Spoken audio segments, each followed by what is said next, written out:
Letter from Mahmoud Khlalil in ICE detention. He says, "My name is Mahmoud Khlalil, and I'm a political prisoner. I am writing to you from a detention facility in Louisiana, where I wake to cold mornings and spend long days bearing witness to the quiet injustices underway against a great many people precluded from the protections of the law. Who has the right to have rights? It is certainly not the humans crowded into the cells here. It isn't the Senegalese man I met who has been deprived of his liberty for a year, his legal situation in limbo, and his family an ocean away. It isn't the 21-year-old detainee I met who stepped foot in this country at the age of 9 only to be deported without so much as a hearing. Justice escapes the contours of this nation's immigration facilities. On March 8th, I was taken by DHS agents who refused to provide a warrant and accosted my wife and me as we returned from dinner. By now, the footage of that night has been made public. Before I knew what was happening, agents handcuffed and forced me into an unmarked car. At that moment, my only concern was for Noor's safety. That's his wife. I had no idea if she would be taken too, since ICE agents had threatened to arrest her for not leaving my side. DHS would not tell me anything for hours. I did not know the cause of my arrest or if I was facing immediate deportation. At 26 Federal Plaza, I slept on the cold floor. In the early morning hours, agents transported me to another facility in Elizabeth, New Jersey. There I slept on the ground and was refused a blanket despite my request. So intentionally depriving this man of sleep is a form of torture. They certainly weren't making it easy for the guy, right? They picked him up, moved him, and now they're making him sleep with no blanket on the cold floor. My arrest was a direct consequence of exercising my right to free speech as I advocated for a free Palestine and an end to the genocide in Gaza, which I resumed in full force Monday night.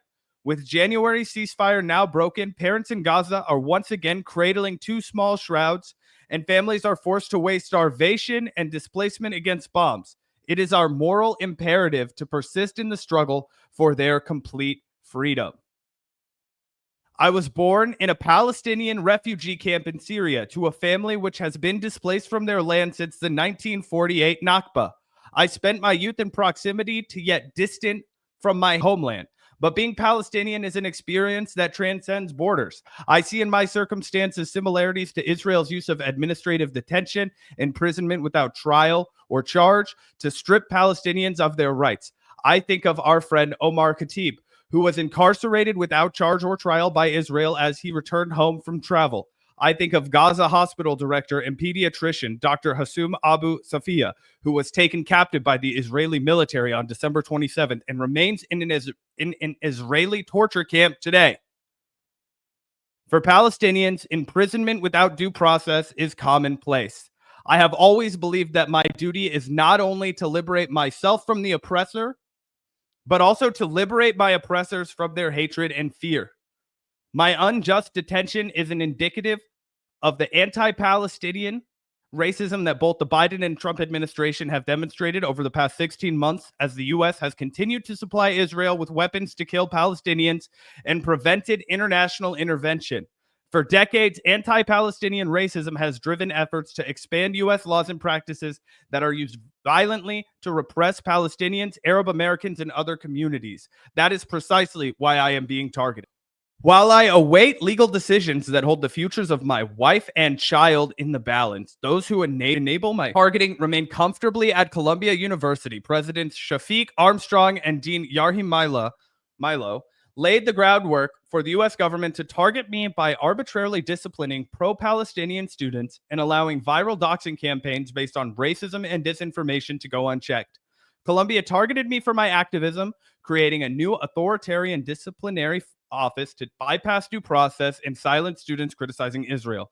Columbia surrendered to the federal pressure by disclosing student records to Congress and yielding to the Trump administration's latest threats. My arrest, the expulsion or suspension of at least 22 Columbia students, some stripped of their bachelor's degrees just weeks before graduation, and the expulsion of SWC President Grant Minor on the eve of contract negotiations are clear examples. If anything, My detention is a testament to the strength of the student movement in shifting public opinion towards Palestinian liberation. Students have long been at the forefront of change, leading the charge against the Vietnam War, standing on the front lines of the civil rights movement, and driving the struggle against apartheid in South Africa. Today, too, even if the public has yet to fully grasp it, it is the students who steer us towards truth and justice. The Trump administration is targeting me as part of a broader strategy to suppress dissent. Visa holders, green card carriers, and citizens alike will all be targeted for their political beliefs. In the weeks ahead, students, advocates, and elected officials must unite to defend the right to protest for Palestine. At stake are not just our voices, but the fundamental civil liberties of all. Knowing fully that this moment transcends my individual circumstances, I hope nonetheless to be free to witness the birth of my firstborn child. Fuck. I mean, imagine that. I mean, this guy, we always say on our show, where are the movement leaders? Where are our generation's Muhammad Ali's? Where are our generation's Martin Luther King Jr.'s? Where are our generation's Malcolm X's? People who are going to lead us through this struggle, right? And I remember a quote from Chris Hedges where he says, we've put them all in jail. They're all incarcerated. And I'm thinking about that a lot because I'm imagining this man is the movement leader and we need to free him. We need to free Mahmoud Khlalil. We need to make sure that this guy has his rights restored so that we all have our rights restored. We need to draw a clear line in the sand that says this is absolutely unacceptable. In America, we have the right to protest. We have the right to speak our minds. We have the right to challenge our government. And we are not going to be moved away from that. We are firm in our resolve. We are going to fight like fucking hell and make sure that fascism doesn't take over our country. We have to stand as firmly opposed to this as possible.